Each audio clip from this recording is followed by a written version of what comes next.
بسم الله الرحيم.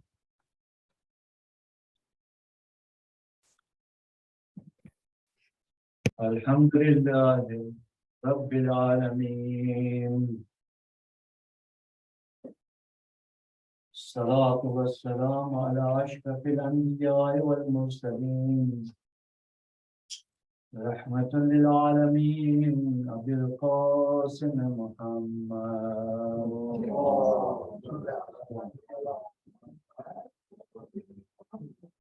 وأهل بيت الطيبين الطاهرين المعصومين. صلى الله عليك يا أبا عبد الله، صلى الله عليك يا رسول الله. روحي وأرواح العالمين لك الفداء، يا غريب يا مظلوم يا شهيد بأرض كربلاء. ثم السلام عليكم يا أهل الولاء والسلام المظلوم جميعا ورحمة الله وبركاته.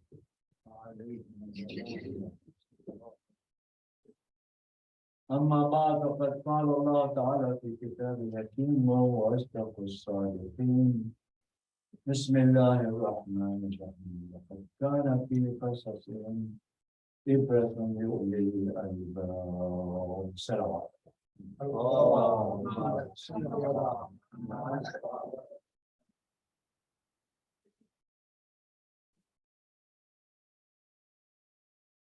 The Quran underscores the movement of history.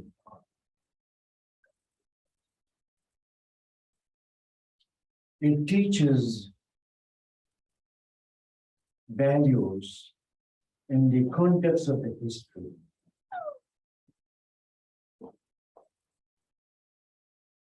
And the purpose is,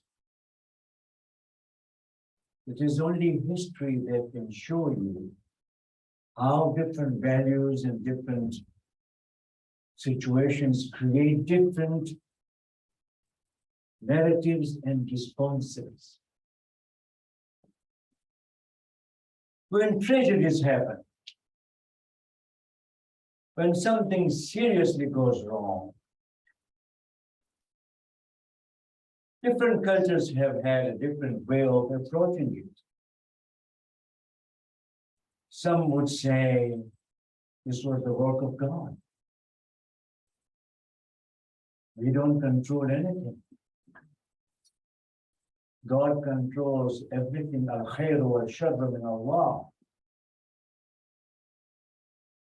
It raises a serious question about the justice of Allah subhanahu wa ta'ala. Is He the one who causes tragedies? And that's a bad news. That means we can't expect any change to come. It's been imposed by the divine, and you and I have just to accept it. There are many in the Muslim culture who accepted the life that way.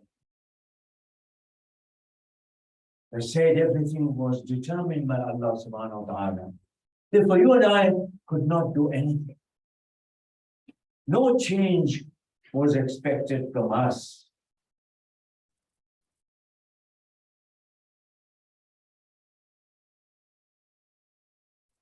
It raises serious questions because the ethical space is the context.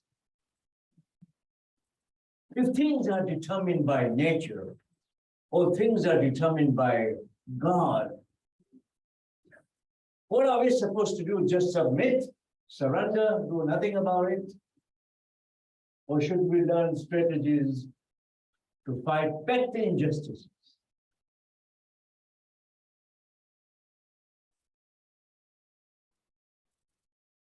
In the Western civilization, by the way, the Greeks, before Christianity came, used to believe that gods among them are testing human beings. So Zeus, was the main god, so to speak. He was the one who was in control of everything. So human beings acted out what was determined by gods and goddesses.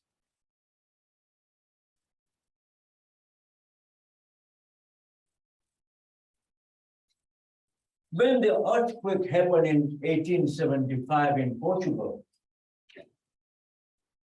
there were large theological questions. Earthquake, we don't control it. Nature controls it. Cities were destroyed, were buried.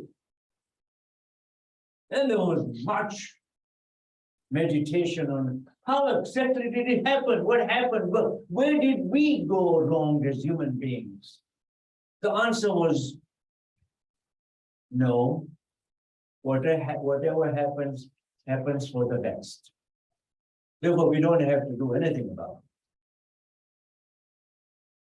it. It set a very bad trend in theology. Because what it did was that it stopped people from thinking about the solutions.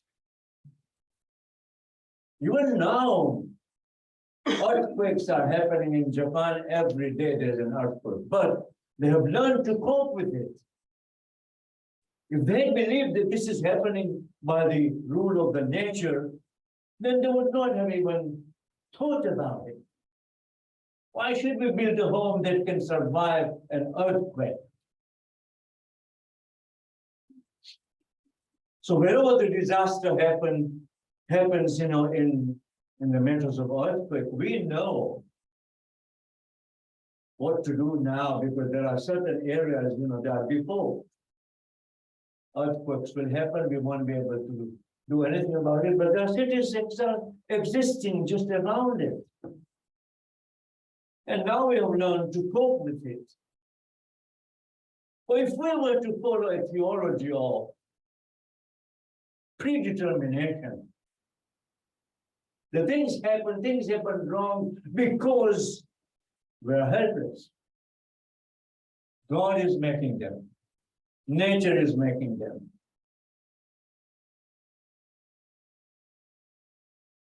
But the Quran is very clear that look, although you are quoting me, because we quote the Quran whenever we want to do it. Ma asaba min musibatin illa bi'idhnihi. A very important verse in the Quran. No calamity befalls you unless approved by God. Oh, that's very difficult to accept. Does it mean we are not supposed to do anything about it? Just accept it. Ma asaba min musibatin illa bi'idhnihi. But then the ayah goes on to say that those who believe in God and those who believe that God is caring God, they don't just submit like that. They would retort by saying, Al-khayru min Allah wa sharru min al-nas. The good is from God and the bad is from the people. So there is a division now of responsibility. Allah does not do anything wrong, and that's correct as far as the Quran is concerned. Allah will not do anything wrong. All the zulm that is happening is your doing. That's what Allah says. You yourself have earned what is happening to you. But that theology, is troublesome. Doesn't leave room for you to improve things. But when there is a division already in the Quran, I think the 3-4 verses in this respect have been revealed at different times. They're not in a series of theology. They're not saying this will happen, then this will happen, then this will. Yes, I know, they're asking you, why is this evil happening? Oh, Prophet, tell them. Al-khayru min Allah wa sharru min al-nas. You have earned it. The bad thing that happens, the malice that is existing in human society, does God create this malice? Or is it the human beings with their claim to the freedom that they do it? And history is full of those events where human beings have inflicted pain and suffering on other human beings.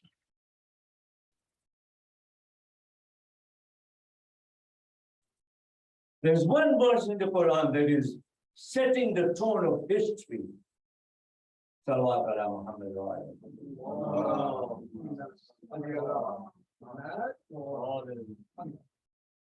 إن الذين يكفرون بآيات الله ويقتلون النبيين بغير حق ويقتلون الذين يأمرون بالقسط من الناس فبشرهم بعذاب أليم. Three kinds of forces in the world, even today, by the way. There are those who reject the signs of God, who are constantly fighting God. Oh, no, he doesn't exist. There's atheism, I don't know what kind of things are existing, but there are many of them. Those who don't want to take the responsibility for wrong that they do, whether they do it themselves, to themselves, or to others. Wrongs are happening right in front of our eyes. You just open the television and it's talking about the wrongs that human beings are inflicting on other human beings. We thought World War II taught the human beings good lessons and this cannot happen. But look at what's happening in Ukraine. Cities are destroyed, human beings are destroyed, lives of the people are in shambles. Allah is telling us in Surah Al-Imran that those who are, what Allah is doing, what God is doing in this ayah is that He's pointing towards the sources of tragedy. Who causes tragedies in the human society? Who causes calamities which are done by human beings? Who does it?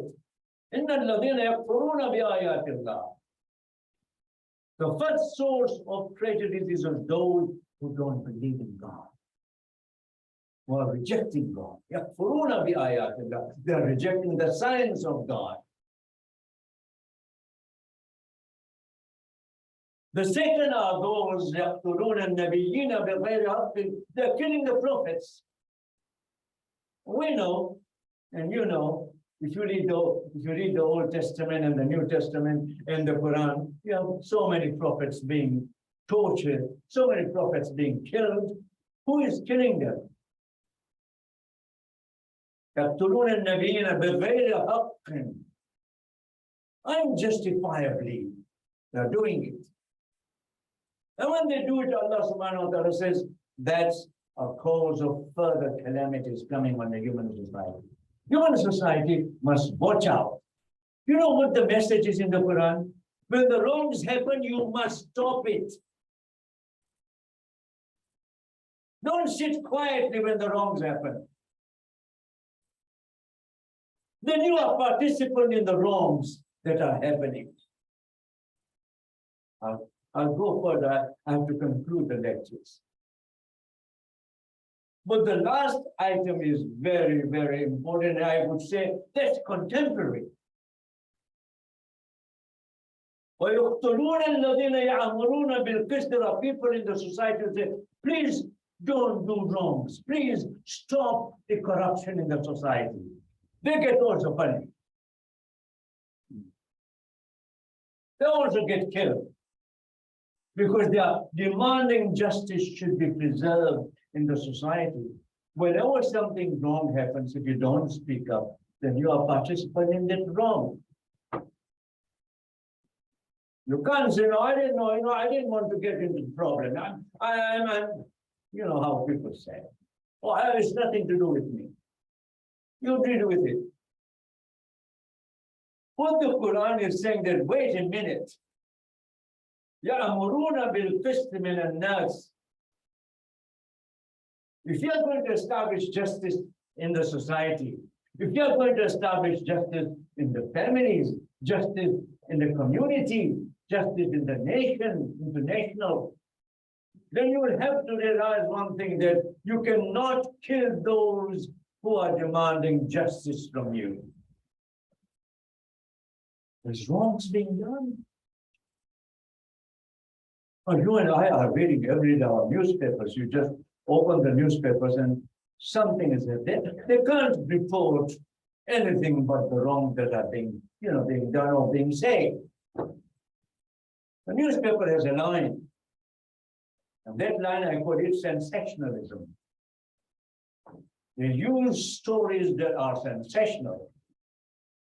They will not report if the dog was biting a human being. But let's say if a human being was biting a dog, then that's a big story.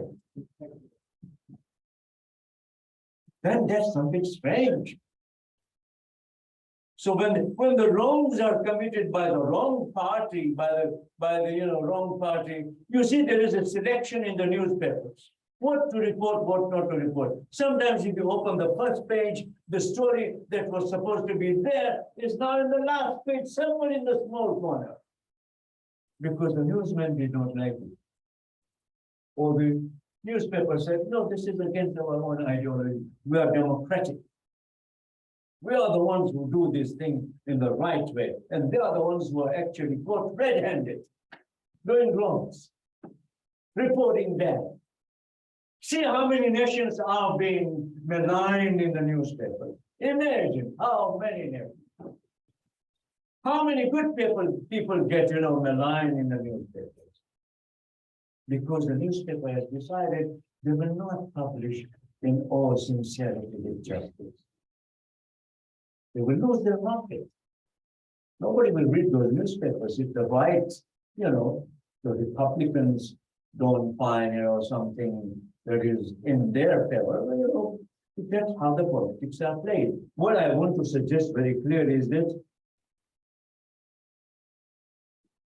the politics determine the ethical space. They take it over. And you and I, as ordinary people, are left without any kind of access to the sources of justice.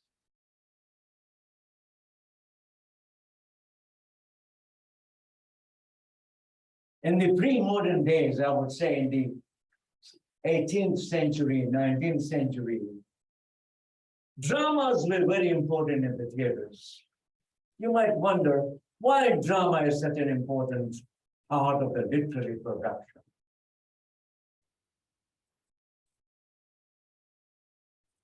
I don't know if you've heard that even the story of Ashura used to be dramatized. They were known as the Passions of Hassan and Hussein. Because this is what we call tazia. In Farsi, we call it tazia. Tazia means, you are creating a drama to inform people more realistically what happened in Karbala. Instead of not showing Ali Akbar, you show Ali Akbar, you show Abul Fazl Abbas. And there is a rider on the horse, I remember when in 60s and 70s, we used to go to Karbala, there used to be drama every day. In the streets between the Haram of Abul Fazl Abbas and Imam Hussain, there used to be a drama space. And the plays would be acted out, what was happening every day. In Iran also, what we call, there was Tazia Khan, they would read these stories. But there was a real, showing real Hussein alayhi salam, showing real, Abul Fazl Abbas, and all of these, because they had a more deeper impact on the people.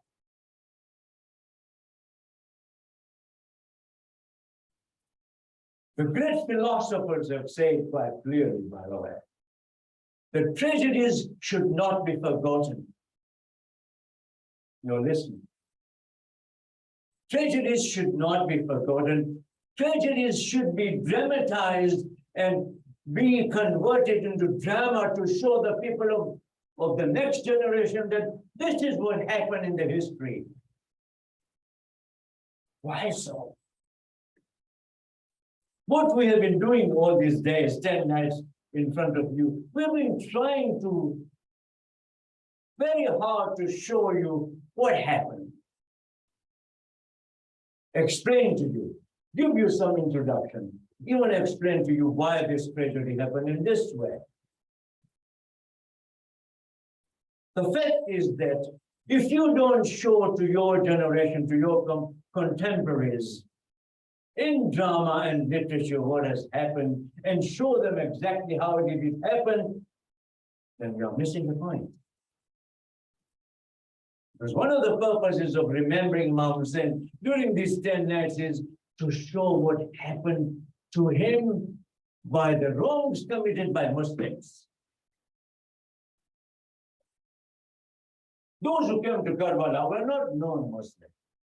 Let's face it. They were doing salah, they were actually fasting on the day of Ashura. And here they were killing. Here they were depriving Imam Hussein's, tents, with no giving them no water, nothing. But what happened? They were, in our language, hypocrites. You are praying and you are saying, Bismillahir Rahmanir Rahim, in the name of the most merciful, the most compassionate. And you are taking nail and hitting at the child. What kind of mercy do you believe in? You see what we are doing? We are reenacting the drama of Karbala to make sure that you don't forget it, because the moment you forget it, corruption will enter. Then you will become indifferent to the wrongs around you.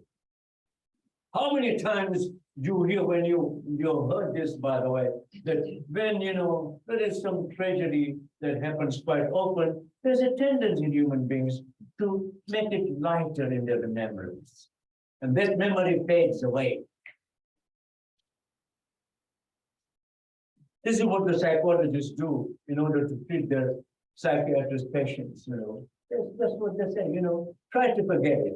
Oh, let's find out who to accuse in this.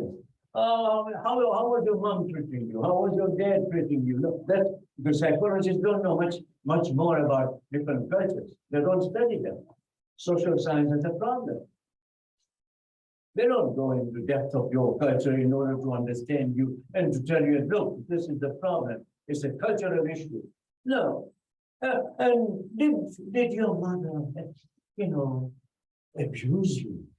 Did she hit you? Because she's trying to draw larger conclusions about the tragedy that is happening now. It's sometimes a battle in which we are defeated from the very beginning, because we are going to the wrong person to talk about psychological issues. They have no idea what is happening to you, how your honor is hurt, how your dignity is challenged. And that's what Karbala is teaching us. Will you keep quiet when your dignity is hurt? No, you will not do this. You should never do that. So the Quran is saying that, look, whatever you say in the defense of, that was Second World War, we were not, responsible for that. They did it. When the Manhattan Project created the bomb in New York, the atomic bomb, and there was a big discussion. You can open the literature, go online, by the way, Manhattan Project. And they were discussing the pros and cons of that because it created a tragedy in Japan. It killed people without any distinction, because usually the wars were, the just war was founded upon a principle of distinguishing the combatants and non-combatants. You can't kill non-combatants. There was this big question. Even Imam Khomeini was very careful when Iraq-Iran war was going on, because he said, let them know, let the people know that they should vacate those places, because we just don't want to bomb these areas without any consideration. This is the just war. We're trying to tell them, you better move, because the bombs are coming. What we call, preventive aspects of the war. You prevent unnecessary damage done to the people, unnecessary casualties. There was no such thing happening. Did you see what every chapter of every night that we said in this gathering? You and I realized very quickly that there was so much wrong being done. The wrong of not giving water, the wrong of not, giving food, wrong of all of these things. The worst was not giving water.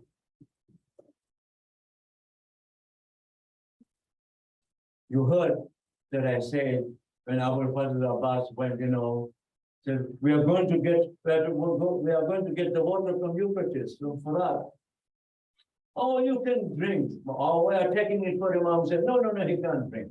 Hey, how did you make the decision? How did you, discriminate against one, against the other? Well, what happened to you? So Hussein should not be drinking water. The grandson of the Prophet should not be allowed to drink water. What kind of Islam with the practicing? And I'm totally frustrated. Where was any measurement of right and wrong? How could such a tragedy happen in the Muslims? You should see the literature. I'm glad you don't read everything. If you read, you will lose your sleep. Because they're defending Yazid, by the way. You won't believe it. There are authors in Pakistan defending Yazid and the family of Umayyad. There are authors in Saudi Arabia. There are authors, in the Arab world who are completely oblivious of the ethical consequences of what had happened. And the moment human beings forget ethics, they have lost their membership in human community. I'm being very honest. They have lost their membership in human community. You can't regard them as human beings. That means you are without feelings. You have nothing left in you to evaluate human personality. Do you think human personhood can remain intact if this is the way you treat human beings? I mentioned last night that Ali Asghar was the last member of the family, about whom Al-Qasim had already asked on the Ashura night, when Imam Sin said, this is what's going to happen tomorrow, everybody will be killed. And Ashura night, Qasim is, and Imam Sin said, even Ali Asghar will be killed. This young boy, 13, 14 years old, is wondering, how is this baby going to be killed? What happened? Are they going to come to the tent to kill him? What will happen to him? Look at this child who is, this is a young boy, wondering about the wrong that will be committed. And he is asking the question to his uncle, Ali Asghar is still a baby. How is he going to be killed? Are they going to come and rush to the tent to kill him? So no, Qasim, I will take him in my own hands. Imagine, this young boy, 14-year-old, look at his ethical standards. How is he? He's not even a soldier. He's not even able to walk at the moment. How can we even imagine that they would want to kill him? This is what I call the tragedy caused by human malice.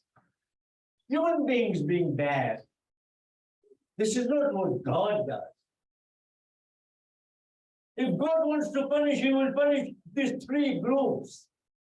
الَّذِينَ يَكْفُرُونَ بِآيَاتِ اللَّهِ. Those who reject the signs of Allah subhanahu wa ta'ala. And those who kill the prophets.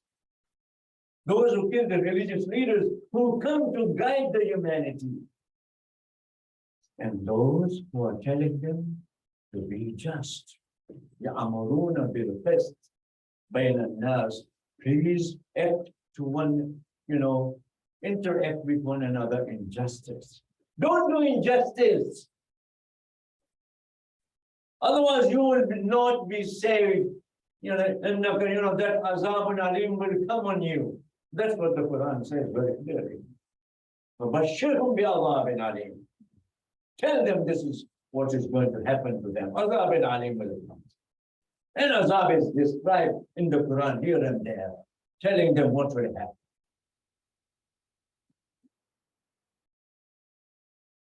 I just want to conclude. There isn't much time to go tonight. This is known as Sham al-Iman. Gharib in Persian is the one who is away from his home. Gharib in Urdu is fakir. Bichara fakir. It's the first which means they don't have anything.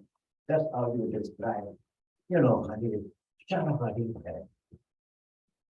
Even in Gujarati, gharib is the one who is penniless. But in Farsi, it is a very rich word. It is the word of New Testament, stranger.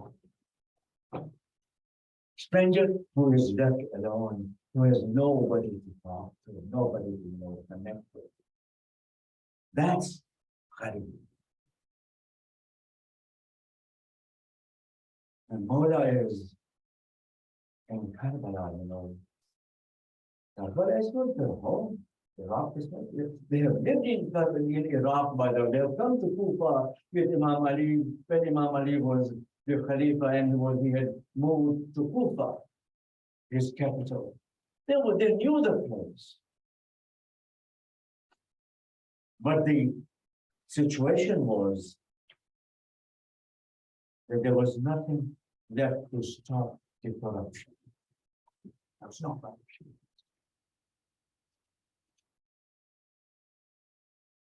My brothers and sisters, Sham al-Ghariban is the evening when all your family members have been killed. There's no one there. I want you to imagine Imam Hussein's tent last night. Imam Hussein's tent, I don't know how many of you have been in Karbala, but in Karbala there's a big area for that. Imam Hussein was very careful. He chose the place for the tents, choosing the 3 hills like a crescent, so that there will be no attack from behind.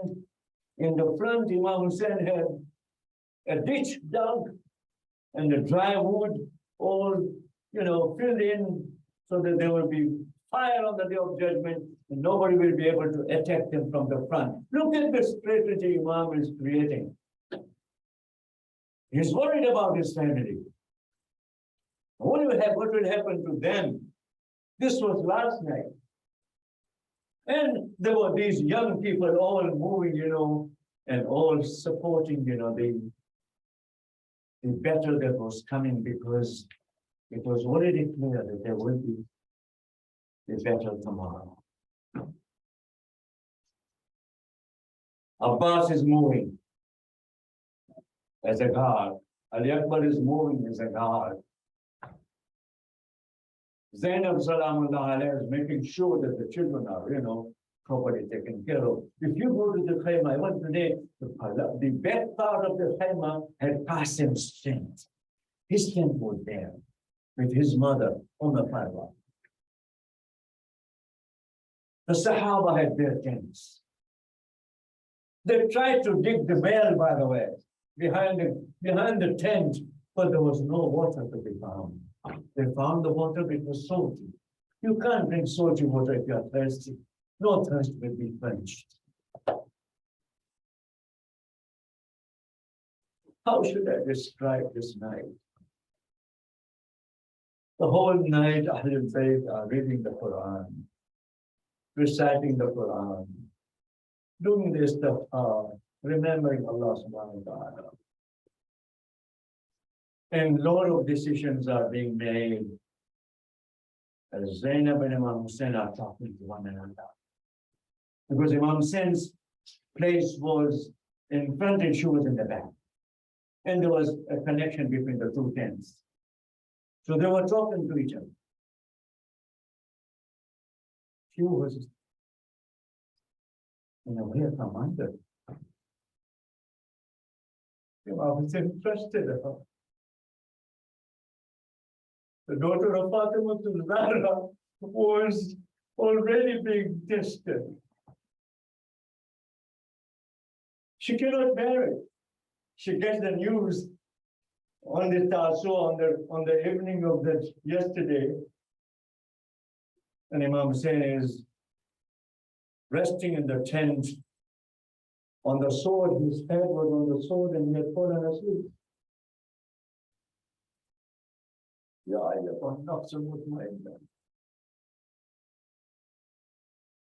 When the first attack comes, the first attack was so severe, so some people already killed. And the horses were heard coming closer to the tents. And the Zainab comes quickly. Hussein, my brother Hussein, do you hear this? They're coming closer. It's very surprising for me to read this in the history. I thought Abbas would come. I thought Ali Akbar would come. But it's Zainab who's come. In other words, Zainab has no peace at all. She knows what's going to happen. She comes and wakes him up, and Imam Hussein just stands there. And this is, by the way, reported in Tabari. And she is saying, brother, they are coming. Imam Hussein said, Inna lillah, inna ilayhi raji'un.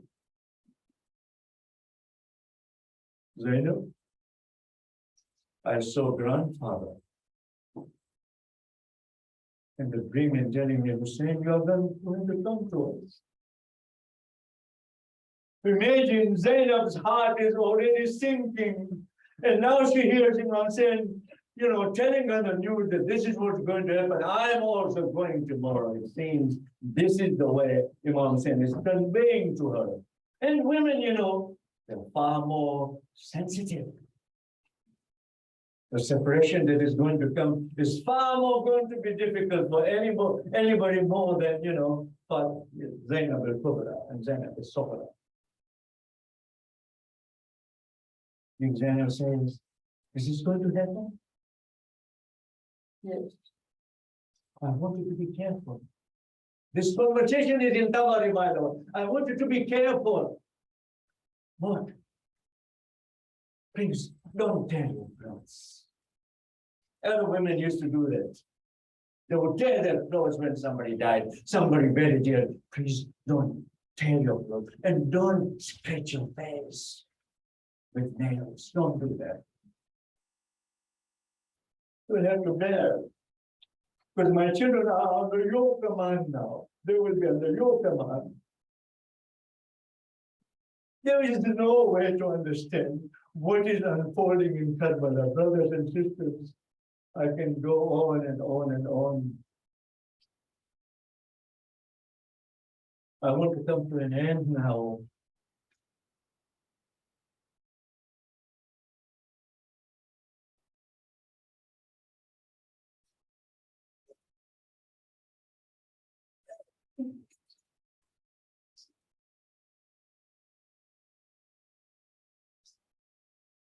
The 11th night came and the moon was shining.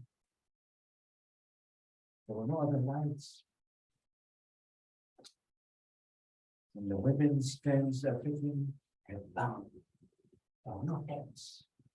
The children and the women were all sitting on the ground.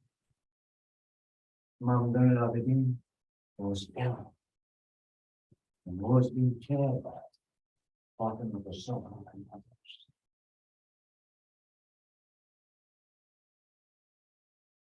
And Imam Hussain alayhi salam had already departed. You can't imagine the night. The night. You can't imagine. The way we are sitting here, the way the lights are on, it's hard for us to put our mind to say, where exactly were they in Karbala? But if you've been to Karbala, then you can actually connect them to the places that I'm describing. At the moment I'm talking to you, and the Khaima is right in front of me. The small hill is right in front of me. And I see Zainab standing there and looking around.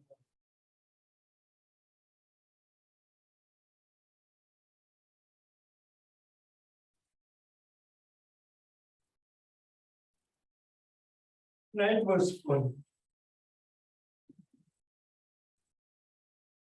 Zainab and Kulsum, the two sisters, are now in command. They have broken swords in their hands, guarding the tents and the children, whatever was left of the tents. They're counting children. They know how many children were there.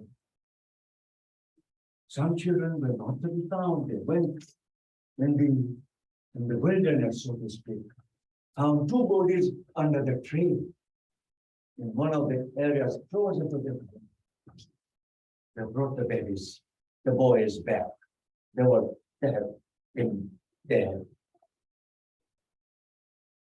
And then they found that Sakina was not to be found. Sakina was a special case. Zainab said, what will I tell my brother? Where is the daughter? Where is this, lovely daughter of my brother? Sakina is not to be found. Where is she? And she says, sister, let's go and search for her. And they're calling out, Ya Bunayya, where are you? Ya Bunayya, where are you, my dear? And they are drawing closer to Katlaga, by the way.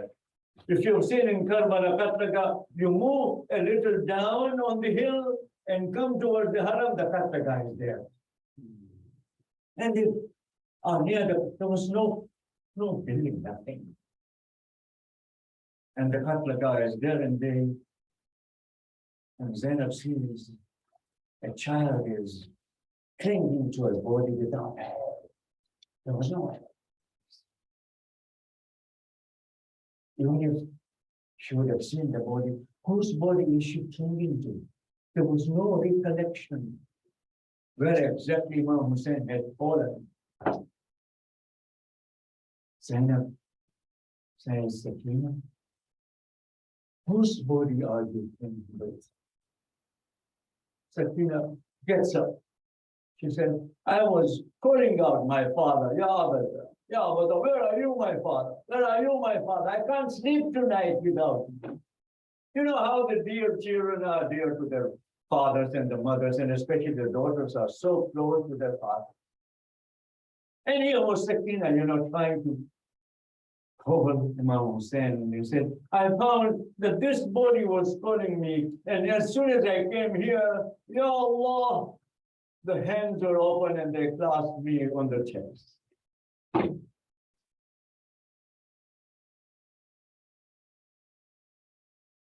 Yeah, but while they are talking, Shimr comes. This man was so heartless. We were so cruel, by the way. And he said, if you don't remove the child, I'm going to hit her.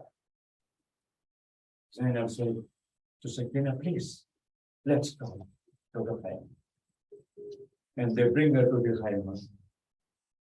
And now the two sisters, all the children are so tired. There is no food, no drink, by the way. They say the army sent food and drink. But that riwayat is so weak. Where did Hur's wife come from? We have no idea. But this is what we call whitewashing history by the Umayyads. Trying to tell us, no, they had heart. They did not bother him.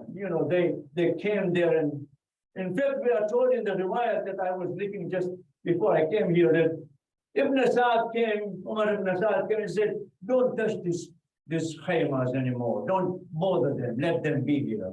Oh, where were you all this time? Where were you? This family is already outside. They're sitting on the sand, hot sand. Zainab Salam Allah is sitting, sitting there, standing there, looking at the children, trying to put them to sleep. Children are children. They need to be fed. They need to be given a drink. There was nothing available. If they were Muslims, would they have done it? Would they have done this? This Prophet sallallahu alaihi wasallam, he made a condition in the war: you will not touch women and children. That's what he said. In the rules about the war, he said, no, you will not touch women and children. If the Muslims, by then, they're doing everything against what the Prophet taught. I will not lengthen my talk tonight. I just want the last piece so that we can be spiritually uplifted. Zainab Salamullahi alayha and Kulsum were guarding the burned, what we say, qanat al-khayme, these were the sticks.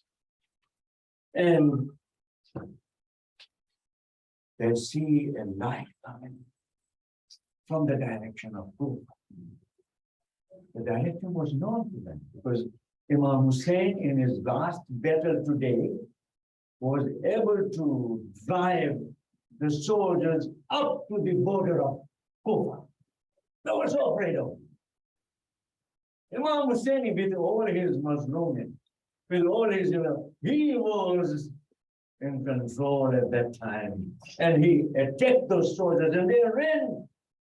And the same historians say they reached the gates of Kufa. They were afraid. This was Imam Hussein. But now there was nothing. The light was coming closer, and the daughter of Fatima Zahra is gathering and preparing on the Kulsum. Be careful. I don't know who is coming. So the light was coming, and she said loudly, please don't come now, our children are sleeping. Don't wake them up. Our children have fallen asleep. Don't come. And the light was still coming closer. There was a horse, there was a rider. And Zainab, the daughter of Imam Ali, the sister of Al-Fadl, she took the reins of the horse and said, you're not coming any forward. I'll not let you come. And as soon as she does that, the rider comes down.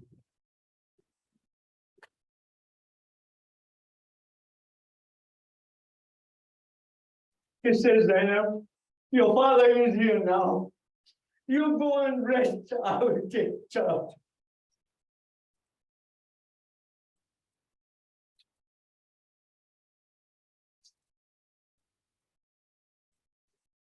Another law. Another law.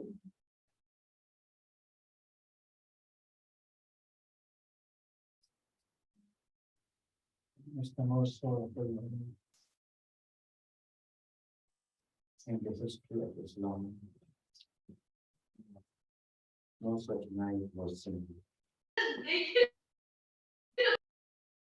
Let's do it.